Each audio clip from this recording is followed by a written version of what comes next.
பேராசை பெருநஷ்டம் அப்படின்ற அந்த வாக்கியத்தின் அடிப்படையில் நம்ம சின்ன வயசுல இருந்தே பல கதைகளை கேட்டிருப்போம். இந்த வாக்கியத்தை மையமாக கொண்டு அனைவரையுமே திகிலூற்ற வண்ணத்துல கடந்த 2018ஆம் ஆண்டு பாலிவுட்ல வெளியான திரைப்படம் தான் தும்பட். தற்போது இந்த திரைப்படம் ரீரிலீஸ் ஆகி இருக்கு. ரீரிலீஸ்ல மக்கள் இந்த தும்பட் திரைப்படத்தை கொண்டாடிட்டு வந்துட்டு இருக்காங்க. ஒரு விஷயம் என்ன அப்படின்னா, இந்த திரைப்படம் ரிலீஸ் ஆன டைம்ல, அதாவது ப்ராப்பரா ஃபர்ஸ்ட் டைம் ரிலீஸ் ஆச்சு இல்லையா 2018ஆம் ஆண்டு, அப்போ இந்த திரைப்படத்தை மக்கள் கொண்டாட தவறிட்டாங்க. அப்போ இந்த திரைப்படம் வசூல் பண்ணது ரொம்ப ரொம்ப கம்மி. லேட்டரா இந்த திரைப்படத்தை ஓடிடிலையும் அங்கேயும் இங்கேயும் பார்த்துட்டு மக்கள் பயங்கரமா கொண்டாட ஆரம்பிச்சிட்டாங்க. அதனாலேயே இந்த திரைப்படத்தினுடைய ரீரிலீஸ மக்கள் இப்ப கண்டிப்பா இப்பயாவது இந்த படத்தை விட்டுறாம கொண்டாடினோம் அப்படின்னு சொல்லிட்டு தியேட்டர்ல போய் பார்த்துட்டு இருக்காங்க. அந்த வகையில 2018ஆம் ஆண்டு ரிலீஸ் ஆனப்போ பண்ண வசூலை விட இப்ப ரீரிலீஸ்ல 10 மடங்கு 20 மடங்கு இந்த தும்பட் திரைப்படம் அதிகமா வசூல் பண்ணி கிட்டத்தட்ட காலத்துக்கும் கொண்டாடுற ஒரு திரைப்படமா மாறி இருக்கு. எனக்கு ஒரு தரமான ஹாரர் ஃபேண்டசி படம் பார்க்கணும்பா, ஏதாவது படம் இருந்தா ரெக்கமெண்ட் பண்ணுங்களா அப்படின்னு சொல்லிட்டு யாராவது கேட்டாங்க அப்படின்னா, மூவி பஃப்களுடைய முதல் சாய்ஸ் கண்டிப்பா இந்த தும்பட் திரைப்படமாக தான் இருக்கும். அதுவரை பாலிவுட் பார்த்திராத ஃபேண்டசி ஹாரர் திரைப்படம் என அந்த சமயத்துல விமர்சன ரீதியா பாராட்டப்பட்டது. ஆனாலும் இத்தனை வருடங்களா இப்படி ஒரு திரைப்படம் அண்டர்ரேட்டடா இருந்தது பாலிவுட் சினிமாவினுடைய சாபக்கேடு அப்படின்னு தான் சொல்லணும். சின்ன வயசுல பழமொழிகள் குறித்தான வகுப்புகள்ல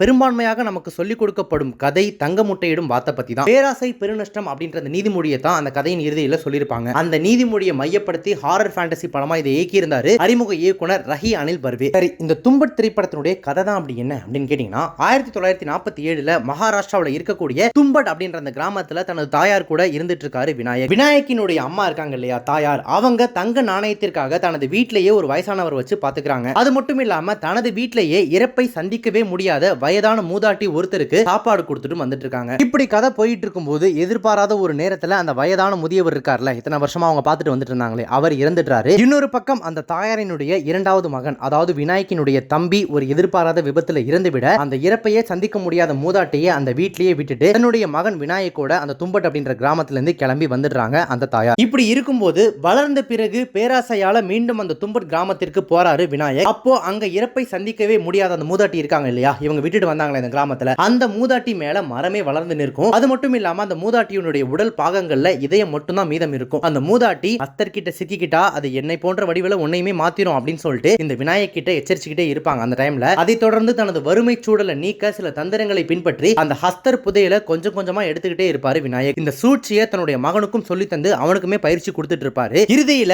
அந்த ஹஸ்தரினுடைய வலையில சிக்கிக்கிட்டு தன்னுடைய மகன் கிட்ட இறுதியா எடுத்த புதையலை மட்டும் ஒப்படைச்சிருவாரு. இப்படியான ஃபேண்டசி கதையில பல திகிலூட்டும் மெட்டீரியல்களை சேர்த்து பலரையும் பயமுறுத்துற வண்ணத்துல திரைக்கதையை சூப்பரா அமைச்சிருப்பாங்க. படத்துல அங்கங்க மிரட்டக்கூடிய நடிகர்களுடைய அந்த ஒப்பனையும் வசனங்களும் இந்த திரைப்படத்தினுடைய முக்கியமான சிறப்பம்சங்கள்ல ஒண்ணு அப்படின்னு சொல்லலாம். இப்ப அந்த ஹஸ்தர் அப்படின்றவர் யாரு, அந்த ஹஸ்தர் கிட்ட எப்படி அந்த புதையல் இருக்கு, இது எப்படி விநாயக்கு தெரிய வருது, விநாயக் ஏன் அந்த வலையில சிக்கிறாரு அப்படின்னு சொல்லிட்டு பல விஷயங்களை ரொம்ப அழகா முடிச்சுகளா போட்டு ஒவ்வொன்றா அவங்க அவிழ்த்துக்கிட்டே வரும்போது கண்டிப்பா இந்த திரைப்படம் உங்களுக்கு வேற மாதிரியான ஒரு எக்ஸ்பீரியன்ஸ் கொடுக்கும் அப்படின்றதுல எந்த சந்தேகமும் இல்ல. இந்த தும்பட் திரைப்படத்தை பார்த்து முடிக்கும் போது எல்லாருக்குமே தோன்ற ஒரு கேள்வி, ஏன்பா இப்படி ஒரு கதை எப்படிப்பா அவருக்கு தோணுச்சு, எங்கிருந்துப்பா இதை எடுத்தார் அப்படின்றது தான். இந்த திரைப்படத்தில் வரக்கூடிய இந்த புராண கதையை இயக்குனர் ரஹி அனில் பர்வே 1992ஆம் ஆண்டு தனது நண்பர் மூலமாக தான் தெரிஞ்சுக்கிறாரு. மராத்தி எழுத்தாளர் நாராயண் தரப் தும்பட் கிராமத்தை பற்றி எழுதிய கதை தான் அது. இந்த ஃபேண்டசியான மர்ம கதை அவரை திகிலூட்டியதை தொடர்ந்து திரைக்கதைக்கான வடிவில் இதை மாத்தலாம் அப்படின்னு முயற்சி பண்ணிருக்காரு. 1997லேயே முதல் பிரதி எழுதும் போதே திரைப்படமாக இதை தயாரும் செஞ்சுட்டாராமா. ஸ்கிரிப்டை தயார் செய்யும் போது இயக்குனருக்கு வெறும் 18 வயது தானாமா. இதையடுத்து 2010ஆம் ஆண்டு தான் இந்த திரைப்படத்திற்கான ஸ்டோரி ஸ்கிரிப்ட் பணிகளை முடிச்சிருக்காரு. தும்பட் திரைப்படத்தினுடைய முழு ஸ்டோரி போர்டையும் 700 பக்கங்களுக்கு தயார் செஞ்சிருக்காரு. அப்போது பிரபல பாலிவுட் நடிகர் நவாசுதீன் சித்திக், இங்க பேட்ட திரைப்படத்தில் சூப்பர் ஸ்டாருக்கு வில்லனா நடிச்சிருந்தார் இல்லையா, அவர் வச்சு தான் இந்த திரைப்படத்தை எடுக்கிறதுக்கு முடிவு செய்யப்பட்டிருக்கு. அதன் பிறகு வேறு சில காரணங்களால அந்த முடிவு கைவிடப்பட்டிருக்கு. அதன் பிறகு அப்படி இப்படின்னு ஒரு வழியா 2012ல இந்த திரைப்படத்தினுடைய படப்பிடிப்பு தொடங்கி இருக்காங்க. படப்பிடிப்பு முடிஞ்ச பிறகு ஷூட்டிங் செய்த காட்சிகள் எல்லாம் நினைச்ச மாதிரி வரல அப்படின்னு சொல்லி ஷூட்டிங் முடிந்த அந்த ஃபுட்டேஜ்களை அப்படியே தூக்கி ஓரமா வச்சுட்டு இந்த கதையே மீண்டும் வேற மாதிரி மெருகேத்தி எடுத்திருக்காங்க. இந்த திரைப்படத்தை தயாரிச்சு நடித்த சோகும் ஷாவுக்கு தும்பட் கிராமத்தை பத்திய கதை அதிக அளவுல பிடிச்சிட்டுதாமா. இது போன்ற கதையை இதுக்கு முன்னாடி இந்திய சினிமாவிலேயே நான் பார்த்ததில்ல அப்படின்னு சொல்லி முழு ஈடுபாட்டோட இந்த திரைப்படத்தில் பணியாற்றி இருக்காரு. தும்பட் திரைப்படத்திற்காக உடல் எடையை பயங்கரமா அதிகரிச்சும் இருக்காரு. அது மட்டும் இல்ல, இந்த திரைப்படத்தின் முழு படப்பிடிப்பு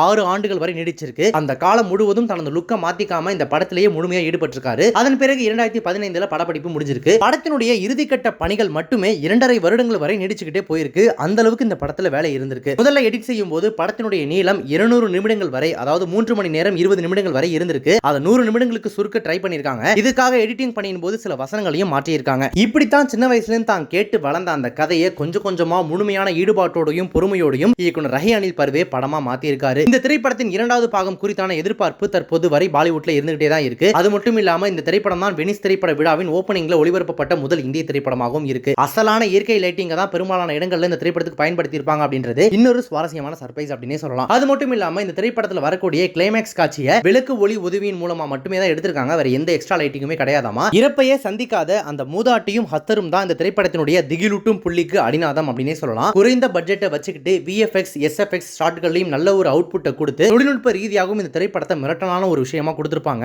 நேர்மறையான விமர்சனங்களையும் வசூல் ரீதியான லாபத்தையும் ஈட்டி தந்தாலுமே கூட தற்போது வரை இந்த திரைப்படம் ஒரு அண்டர்ரேட்டட் திரைப்படமா தான் இருந்துட்டு இருக்கு. இந்த திரைப்படத்தினுடைய சீக்வல் எப்போன்னு கேட்டுட்டு இருக்காங்கன்னு சொன்னேன் இல்லையா, அதற்கு இப்ப இந்த படத்தினுடைய ரீ ரிலீஸ்லயே வந்து பதில் சொல்லிருக்காங்களாமா. எஸ், ரீ ரிலீஸ் செய்யப்பட்டிருக்கக்கூடிய இந்த தும்பட் திரைப்படத்தினுடைய எண்ட்ல தும்பட் 2க்கான அறிவிப்பையும் வெளியிட்டிருக்காங்க. சீக்கிரமாகவே தும்பட் 2ஐயும் ரிலீஸ் பண்ண போறோம் அப்படின்றத சொல்லிருக்காங்க. முதல் பாகமே அவ்வளவு வருஷங்கள் எடுக்கப்பட்டிருக்கு, அவ்வளவு பெரிய ப்ரொடக்ஷன் ஒர்க்ஸ் போயிருக்கு அப்படின்னா கண்டிப்பா இரண்டாவது பாகத்துக்கும் ஒரு பெரிய காலத்தை அவங்க எடுத்துப்பாங்க அப்படின்னு தெரியுது. இது எப்படியோ அண்டர்ரேட்டடா இருந்து இப்ப செலிப்ரேட் செய்யப்பட்டிருக்கிற ஒரு திரைப்படத்தினுடைய சீக்வலை அனௌன்ஸ் பண்ணிட்டாங்க அப்படின்னு சொல்லிட்டு இப்ப ரீ ரிலீஸ்ல அதையும் சேர்த்து ரசிகர்கள் கொண்டாடி வந்துட்டு இருக்காங்க. இந்த தும்பட் திரைப்படத்தை நீங்க பாத்துட்டீங்க அப்படின்னா இந்த படத்தை பத்தின உங்களுடைய கருத்துக்கள் என்ன அப்படின்றத கமெண்ட்ஸ்ல மென்ஷன் பண்ணுங்க. இப்போ இந்த வீடியோ உங்களுக்கு ரொம்ப பிடிச்சிருந்துச்சுன்னா லைக் பண்ணுங்க, ஷேர் பண்ணுங்க. நம்ம சேனலை இது வரைக்கும் சப்ஸ்கிரைப் பண்ணாதவங்க யாராவது வீடியோ பார்த்துட்டு இருக்கீங்க அப்படின்னா மறக்காம உடனே இப்பவே நம்ம சேனலுக்கு சப்ஸ்கிரைப் பண்ணிட்டு பக்கத்துல நோட்டிஃபிகேஷன் பெல் பட்டனை மறக்காம டிங் அழுத்திடுங்க.